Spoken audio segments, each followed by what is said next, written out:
Doctor కావాలని ఆశ ఉంది. అంత పెద్ద కోరిక నేను తీర్చలేదు. పోటీ పరీక్షలో గ్రూప్ 1 ఖచ్చితంగా నేను సాధిస్తామా అని ఎన్నో పండుగలు పబ్బాలు అన్నిటిని పక్కన పెట్టి ఏది కూడా మేము ఇన్ని సంవత్సరాల్లో కూడా సంతోషం అనేది చూడకుండా ఉన్నాం సార్. ఈరోజు 368 ర్యాంకు సాధించుకున్న పిల్లలకి 3 కోట్లు 6 కోట్లు ఎక్కడి నుంచి వస్తాయి సార్? ఒక్కసారి ఆలోచించండి. మీరు 30,000 కూడా చూసుకోలేని కళతో చూసుకోలేని పేదల్లో మేము 3 కోట్లు 6 కోట్లు ఎక్కడి నుంచి తెచ్చిస్తాం సార్? ఈ పిల్లల భవిష్యత్తు ఎటు తీసుకుపోతారు? ఎటు పోతుంది సార్?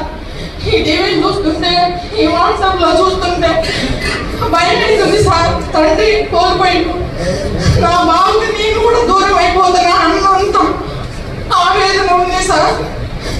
దయచేసి ఎక్కడైనా మేము 10 రూపాయల బిళ్ళ ఈ ప్రభుత్వంలో పెట్టి ఉంటే నా పిల్లోడికి జాబ్ వద్దు సార్.